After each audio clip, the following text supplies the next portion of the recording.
Rajon Rondo, 30 points. Oh, what a play from Rajon Rondo. There's the triple-double. He's got 20 assists in the game. Just a sparkling performance. Rajon Rondo has been the subject of trade rumors recently, but for the moment at least, he comprises 1/4 of the Big Four in Boston. The Celtics have at least one more year in terms of a run left before a couple of contracts go expiring. For more on the Celtics, we send it out to Boston. Radio play-by-play voice Sean Grande, who sat down with Paul Pierce. All right, guys, the last time we heard the name Paul Pierce, the Celtics captain, we were hearing about collective bargaining. We were hearing about decertification. How happy are you today to be on a court instead of in one? I mean, I feel great. I've been out here. I don't want to get off the court. It's good to be around my teammates, just get back in the swing of things. This is what I was born to do. So, when you deprive me of that for so many months, it just eats at you, and you just sit at home and wonder what the next move is going to be. But I'm happy to be back. Knowing what this year is about for this team and these guys you're playing with, how worried were you that this season that so much is riding on might not even happen? I was very worried because, we're an older team, and I don't have too many more years left, neither does Ray and Kevin. So, we really want to take advantage of our time together. And, to lose a year to no basketball would have been, pretty devastating. So I'm happy that we're able to get back out here and, get back out here with the guys, with the old veterans, and make one more run at it. For the first time since you were a much younger guy, people aren't really talking about the Celtics anymore. No longer the team to beat in the eyes of the experts. Is there any advantage to that?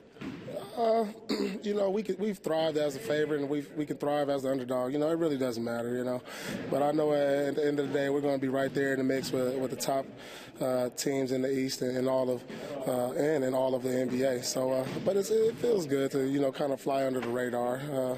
We don't mind that at all. I suppose when everyone asks you about the schedule and playing compressed games in 3 nights in a row and 5 games in 7 nights, does any of that matter right now?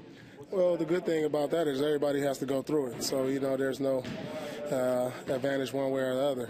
I think, with our team, with the way Doc practices us, I think, we're going to be fine. I think it's going to be mental. Whoever gives in mentally is not going to do as well. But we have a mentally strong group here that's not going to give in to fatigue or worried about how many games certain nights, and we're going to push through. Everyone around the league in all these situations today has been asked the same question. What was your reaction last night when you saw that the Chris Paul trade that everybody had been talking about for a week was vetoed by the league? I was very surprised. I mean, you just haven't really seen anything like it since I've been in the league. But, the NBA does own the New Orleans Hornets, so they can make a decision on the trade. And, it is what it is. But I was very shocked. I was very, very shocked. You got a few years left here, sir, before you go into the studio at Turner. What Shaq is going to do this year, you played with him all of last year. So what is Shaq going to bring? Is he ready for Kenny and Charles? Is he ready for that kind of environment? I think he has the personality that he's going to fit in quite nicely.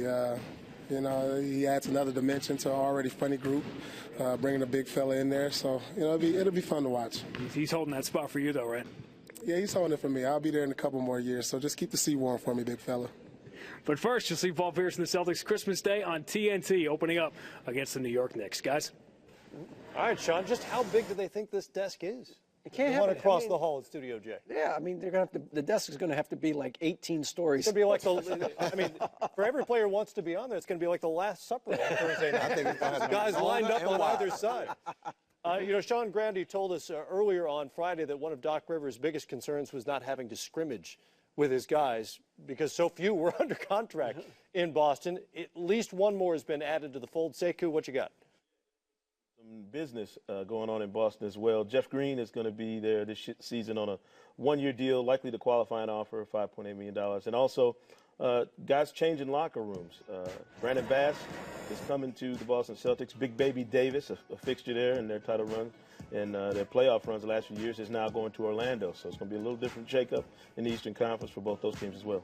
Interesting, sort of a little bit of an under-the-radar deal, but an interesting deal for Boston. What does Brandon Bass mean to them? Well, you look at him, he's Big Baby, but more athletic. He's quicker, explosive. He's a little bit better outside shooter than Big Baby. And with Bass, you don't have to be concerned about his body breaking down.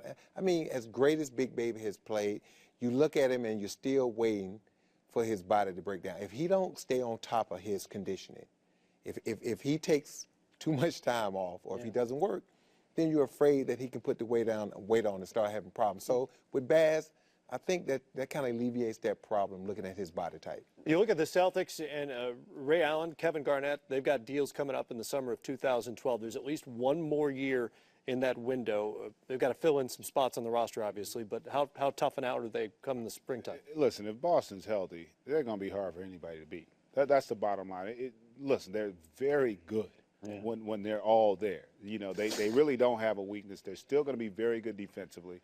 And if Bass gets it, remember now you're going to have Jeff Green for a training camp, although truncated. Right. And you're going to have Brandon Bass get an opportunity to learn how the Celtics do things. So they've gotten bigger. They've gotten a little more athletic. They're a little more versatile offensively. They're going to be tough. You know, let's face it. Even last year, before the injuries, that was a heck of a series, you know, with Miami. So I think they're going to have a chance to be there again. Those guys are going to be motivated. They understand. Significant business to be done there in Boston? I think got a lot of things left to do. I mean, I still think they need another center in there. Exactly. As much as Jermaine O'Neal helped him, you know, when he got back on the court last year. I mean, he didn't play very much last year. His injury history. Yeah, leads you to so you believe he can't expect him to play the full 66. So you got to have some insurance there, I think. But I like Brandon Bass. If you remember when they won the championship a few years ago, before Leon Poe got hurt, and what Leon Poe gave him off the bench, that energy, offensive rebounds, block shots, I think this is what Brandon Bass, that's the role he can fill for them. That will help them a lot. But I still think they got a couple of moves left to make. They're going to bring Chris Wilcox in also. And, you know, Chris Wilcox is an active body, another guy they can put in the rotation, but I still think he's 6'8". You need that 6'11", 7-footer. You need that size, that height.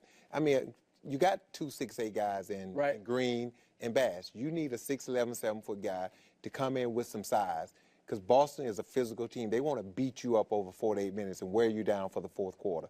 And that's where they never replaced Kendrick Perkins at, that physicality that he brought to the team.